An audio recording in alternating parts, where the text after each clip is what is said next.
will increase your efficiency 20% if you learn to do the tough things first, the ones you don't want to do. Ray Zinn now imparts his management philosophy in Tough Things First. In this series, Zinn covers it all, from the essence of human happiness. If you're going to make it a consistent practice of working Saturdays just because you think you've got to work 80 hours a week to be successful, you're just flat out wrong. To the downside of venture capital. People said, well, don't sweat the small things. Well, I guarantee if you don't sweat the small things, the big things are going to become a mess. And the essence of entrepreneurial discipline. Don't want to wait until you jump off the cliff to grab a parachute. Now here's Ray Zinn, Silicon Valley's longest-serving CEO. Rob Artigo here, once again, your guest host for this edition of the Tough Things First podcast. I'm a former radio personality in San Francisco and a writer. Here with me is Ray Zinn, the longest-serving CEO in Silicon Valley history. Hi, Ray. Hello, Rob. Good to be with you today. Well, you may not, and others may not immediately know the name Richard Allen, and you may know the name of his rock band, Def Leppard. He's famous for not only being kind of a legendary drummer in Def Leppard, but he has one arm.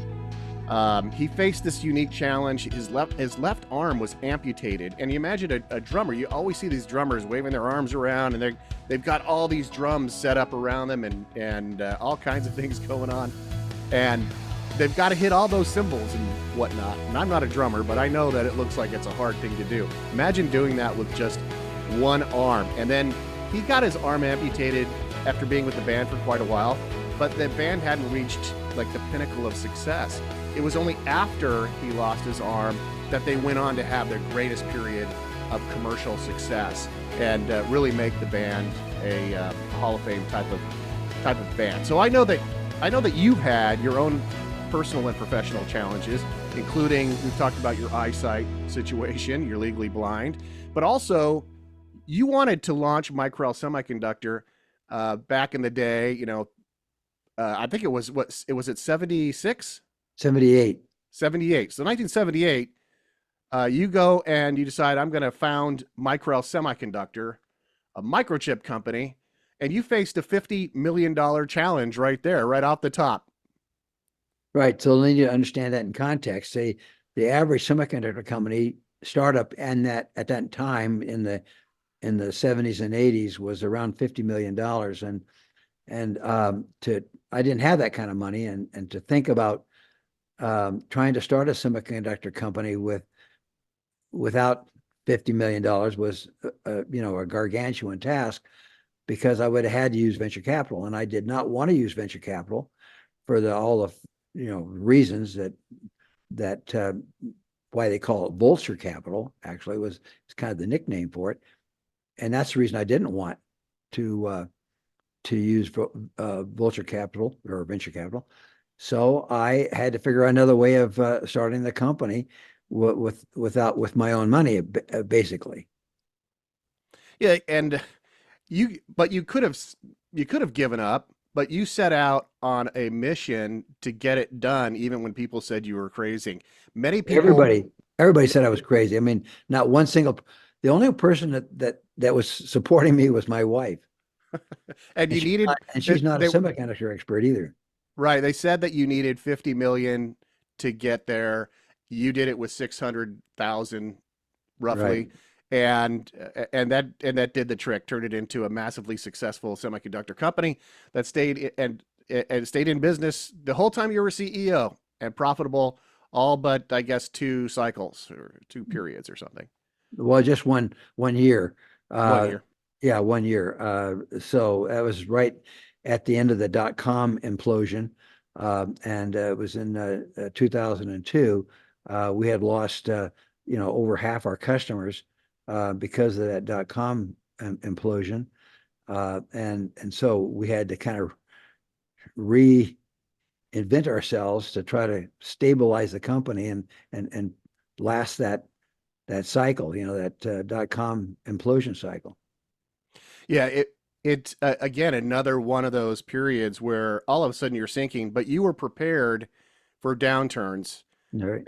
At Micrel, and that preparation made it possible for you to do something that a lot of people didn't do in Silicon Valley during that period, which was stay in business and stay on track. But again, This is a thing where a company CEO faces a challenge and could just say, "All right, look, I'm done. I'll just, I can retire now, or I can quit, or whatever, and or leave it to somebody else to deal with it."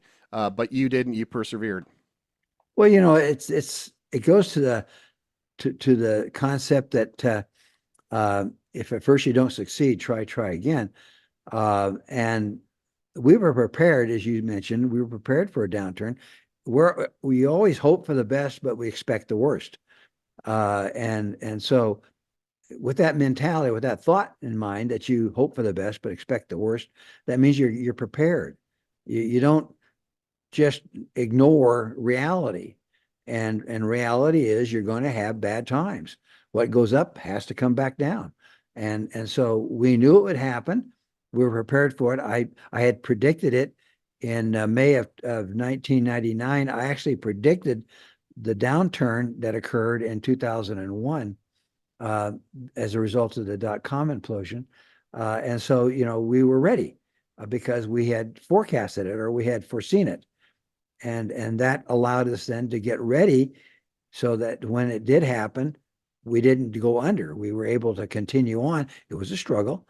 We had to do some very difficult things, cut back headcount, reduce salaries. We had to do a lot of things to stem the red, as you would, when the implosion happened.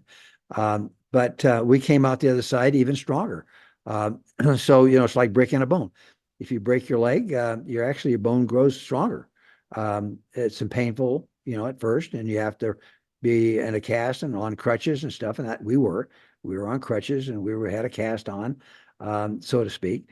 And so, but by just knowing that we would come out the other side stronger, gave us that confidence that we would come out the other side even better. The story is told about this uh, uh, Olympic marksman. He was from Germany, and this is back in the Olympics. He'd won the Olympics. This is many years ago. I don't remember the exact year, but he was a German marksman, pistol marksman, and he had won it with his right hand. But then he had an automobile accident and he lost his right hand. And so the next Olympics, 4 years later, when it came around, he actually won it again, but with his left hand. Now that's extremely hard, especially if you're right-handed and right-eyed, to come back and win with your left hand. But he did. He came back and won the Olympics with his left hand. So, just because you have a setback, I lost my vision in 1994. And at first, I was in a state of depression. I thought, oh my gosh, how am I going to move on from here? Um, and but then I said, well, it's like if you get thrown from your horse, you get back on again and keep riding. So I just said, okay, I have to deal with it. I lost my vision, so I still got to deal with it. And I did. I built a company even stronger after I had lost my vision, because you become resolute. If the depression, I mean, excuse me, if the challenge doesn't knock you down, if it doesn't, put you under, as they say, then you can come out the other side even stronger, because what you do is you compensate. You develop that ability to um, build out of, make weak things become strong. And that's what I did. I made a weakness become a strength. And so I lost my vision. I became better. My memory improved like 10 times over what it was, because I wasn't relying on my eyesight to memorize or to record information in my head. So actually my memory improved, and that was one of the best things that happened, was my memory got better. And that was an advantage, was to have my memory better. So um, we do compensate. It's like this one-armed drummer. You compensate for that lack of shoulder or arm, and you become actually better. He was a better drummer than he was before when he had two hands. So you know, you just because you have a deficit or because you have, you know, some kind of handicap that comes along doesn't mean you can't succeed. Success comes from desire, from that ability to pick up the pieces and move on. And so anytime you have a challenge or a deficit, a problem that crops up, you know, rather than looking at it as oh, woe is me, then you become the victim. You look at it as okay, I'm gonna make this a strength. I'm gonna take this challenge and make it a gain. In fact, that's what we do really when we run businesses. All we're doing is taking difficulties, problems, and challenges, and using them to our advantage. That's how you become successful.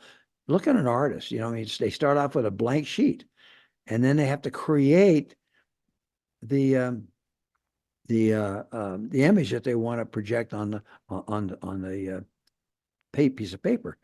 So you know, we all start with a blank slate sometime. You know, we didn't all start as CEOs when we were born. Right. So right.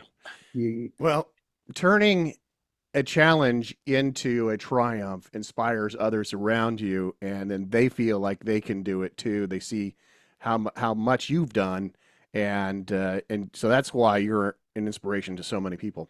So thank you, Ray. The listeners can join the conversation at toughthingsfirst.com. If they have comments, they can leave them there.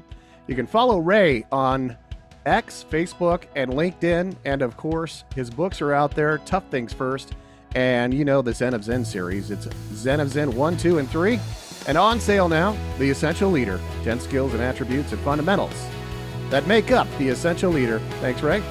Thanks, Rob. You've been listening to the Tough Things First podcast, proud to introduce Ray Zinn's new book, The Essential Leader, 10 skills, attributes, and fundamentals that make up the essential leader. Available in paperback and digital formats at retailers everywhere. And don't forget Ray's other books, Tough Things First and the Zen of Zinn series. Join us again for another edition of the Tough Things First podcast.